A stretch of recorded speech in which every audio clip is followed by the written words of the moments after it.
Bonjour frère Chevalier et bienvenue à cette capsule de décembre 2020, mois de l'Immaculée Conception et le mois de Noël. Mais avant, j'aimerais faire une rétrospective du mois de novembre où il y a eu beaucoup d'activités des Chevaliers de Colomb, de notre conseil, dans la catégorie de la foi.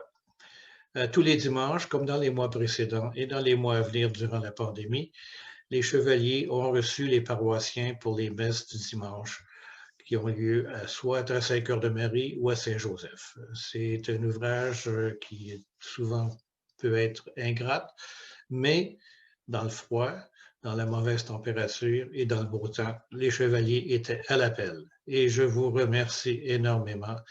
En tant que laïc collaborateur de la paroisse, c'est une aide incroyable que vous nous fournissez. De plus, il y a eu des baptêmes au mois de novembre et il y a eu des confirmations. En ce qui concerne les baptêmes, il y a eu remise de certificats et de lettres par le grand chevalier et le député grand chevalier aux nouveaux baptisés. Et il faut noter la participation aussi de chevaliers du 4e degré. Et pour les confirmations, la même chose, il y a eu la présentation de certificats et de lettres par le grand chevalier et la participation du 4e degré. En ce qui concerne les confirmations, c'est une première et c'est une initiative de notre conseil. Je crois que ça fait bien la chose puisque les confirmations sont la suite dans la vie chrétienne du baptême. Le tout s'est fait avec des prises de photos par le chevalier de Colomb, Marcel Pitt, et je le remercie énormément de ses efforts et de sa bel ouvrage. Au mois de décembre, il y aura la continuation de l'accueil aux messes et un autre événement pour la 2e année consécutive sera la présentation de l'icône mariale. Cette fois, au lieu d'être 2 jours, ça s'échelonnera sur une semaine. Du 4 au 7 décembre, l'icône sera présentée à l'église Très-Saint-Cœur-de-Marie. Et du 8 au 13 décembre à l'église Saint-Joseph. Alors, je vous prie de bien vouloir aller visiter notre icône, prier notre mère et ce serait bon d'avoir une bonne présence de chevaliers.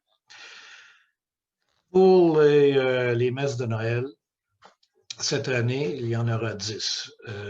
Vu la pandémie, nous sommes restreints à 25 personnes, familles dans les lieux de culte. Alors, nous avons multiplié les messes et heureusement, nous avons un bon prêtre collaborateur. Donc, nous avons 2 prêtres en paroisse qui pourront faire les offices. Les messes auront lieu à 17h, 19h, 21h et 24h le 24 décembre aux 2 lieux de culte, soit à Très-Saint-Cœur-de-Marie et à Saint-Joseph.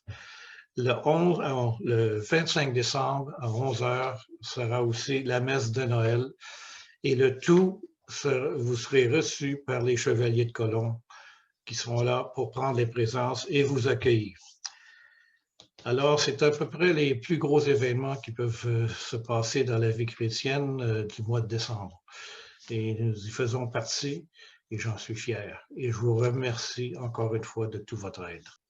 Le mois de décembre est arrivé avec toutes les intempéries, le froid, la neige, la pluie et quelques journées de soleil. Mais il ne faut pas s'en faire, ça va changer à partir du 21 décembre. Les journées vont se rallonger. Et toutes ces choses avec la pandémie dans laquelle on vit nous affligent. Ça amène la dépression, ça crée des séparations, ça nous affecte physiquement, mentalement, spirituellement. Mais il faut s'en sortir. Comme le légendaire roseau qui plie lorsque le vent le fouette, il faut nous autres aussi plier et non pas se tenir debout et casser, mais il faut plier et accepter. Et la manière de s'en sortir pour éviter ces éléments-là, c'est d'avoir de l'espoir.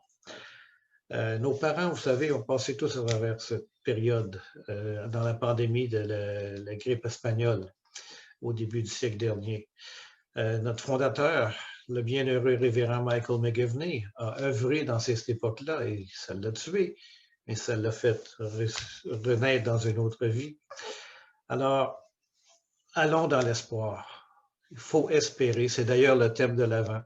Mais comment qu'on se rend dans l'espoir? Ben, comme j'ai dit, c'est par la prière. Il faut prier. Et la prière a une force incroyable. Plus on en fait, plus on voit sa force, plus on voit ses accomplissements. Et c'est un peu comme notre condition physique. On fait de l'exercice, on pratique, et pour se tenir en forme physiquement.